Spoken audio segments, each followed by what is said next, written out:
I may have to include this in the reel. This is what happens when filming a video.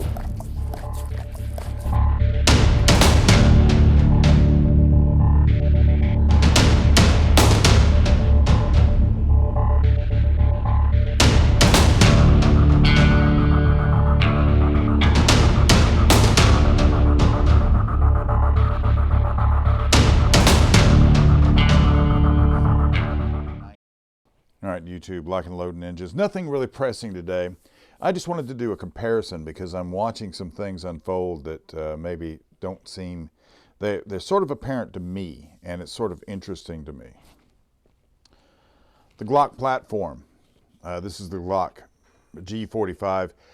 This is the most of the Glocks that I've ever messed with or anything else in its stock configuration, which this is as it came from the factory exactly. This is as advanced as I've seen Glock go. It has a few touches that I really do like.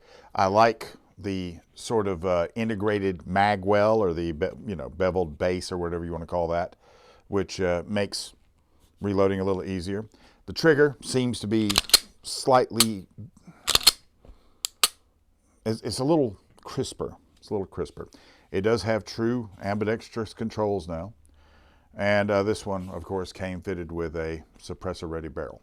The front end of the gun has changed a little bit. It has the front slide serrations. It's coming along, but I mean, this is a platform that is not changed that much. The internals, the guide rod and the spring and everything, that's been altered a little bit. That's evolved a little bit. 70% of law enforcement carries this gun, Glock, in some form or fashion. The 22, the 17, the 19. I would expect to see a bunch of people start adopting the G45 if they're going to carry Glocks.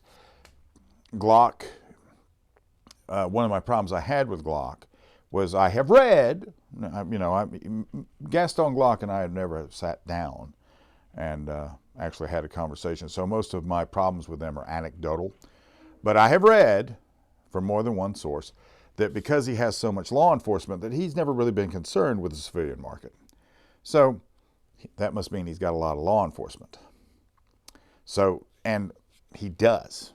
Glock, various models. There's not one model that dominates, although I would imagine nowadays it's in probably the 17s, although if it was me, this would be the one I would be adopting. But things are changing now. Things are changing now as the Army has started to adopt the M17, the SIG P320. A lot of people are looking at other things because other gun platforms have caught up. But I don't know how many it is now. Last time I talked to Tony, he told me that around 60, I think, law enforcement agencies have adopted the STI Staccato P. Now this is a 2011 platform. This is, the evolution of the John Browning vision of what a gun could be. It's got some very advanced features, including some like the mag well. Okay, that seems sort of exaggerated and maybe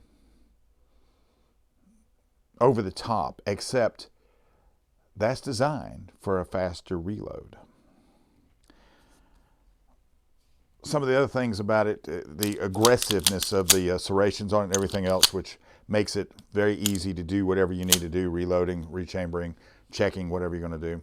The mag release. The mag release is a very extended, exaggerated piece. The trigger, of course, and now we're getting into why a lot of these agencies are adopting this, because a lot of agencies want to go with a single action trigger.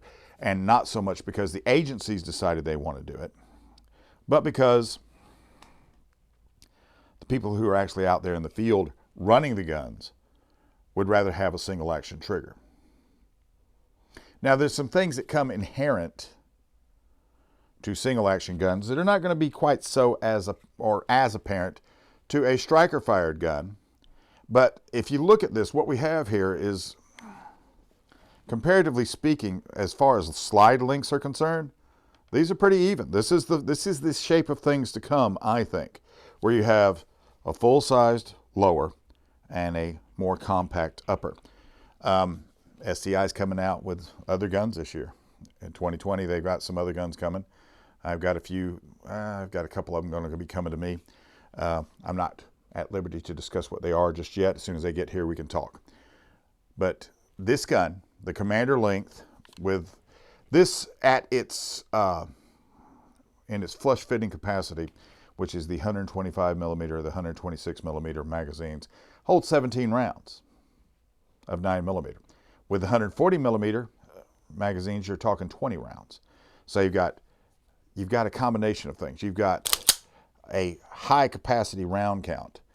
You've got a easy to use trigger, which one of the reasons a lot of people like single action triggers is because they're just easier to be accurate with. I know that's what happens with me. But one of the things that has always been a mystery to me, because I was sort of this, I am sort of this way. Everybody that I know that is a 2011, 1911 kind of guy owns at least one Glock.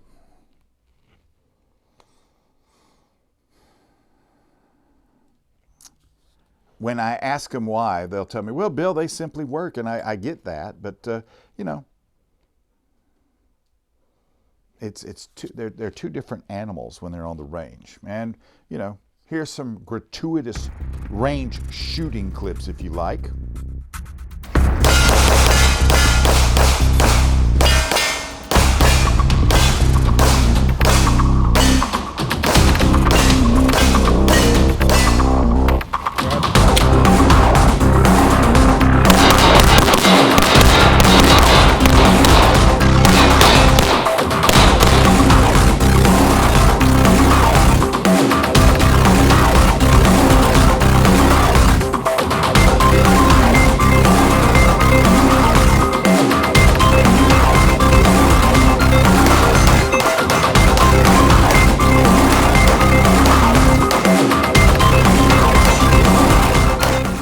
So what does all this mean? It really doesn't mean anything. And this is the part that I like the most. I've always been a 1911 kind of guy, a Browning disciple, if you will. And I believe this form factor, because Chambers is doing something called the WMG Fat Pistol, which is a 2011 lower on one of the Chambers fitted uppers. He's making this form factor. This form factor in this type of pistol, the single action pistol, I think is going to lead to the resurgence of interest in this. And there will be some in all kinds of price points. I believe as for the money that it costs, I believe this is a bargain, for example. But it also leads me to wonder a few things about why some of these agencies are adopting this, because this is $2,000 and this is $600. And you can get 3 of these for the price of this. So what does that say about these guys that are adopting these? Maybe it has to do, well, that's all conjecture. I'll have to get STI on the show and we'll have to talk about that. And maybe at SHOT Show time, when I'm with Tony Pignato, we can shoot some video and he and I can discuss why we think this is this way and this is that way. But I just find it interesting that Glock has a form factor like this. SIG has it, FN has it, CZ has it. Everybody is going to the smaller upper and the full size lower. I think that this is also the wave of the future for the striker fired guns, this particular configuration. So in the comparison, which is the better gun, I think that's pretty apparent. You do get what you paid for. However, either one of these are going to give you whatever it is you're looking for in a self-defense pistol. This one is, of course, ultimate. And it has all of the attributes. It's got the benefits of a whole bunch of race gun technology. This one, of course, has the benefits of, I don't know how many years that most of these have been used by most law enforcement agencies, over 70%. So I was just looking at these guns the other day and I just thought, wow, the similarities that are there are sort of striking, even though one is striker fired and one is not. I still find it interesting that a lot of people are adopting these, and I know why they are. I know why they are. But if you're one of these Glock aficionados, this would be, Dave Harrington was right. Dave Harrington, you were right. This is the way to go, the G45. This is my favorite model, and you know, nobody's paying me to say this. This would be the one I recommend for what that was worth. If you like this kind of content, and I hope you do, give me a thumbs up.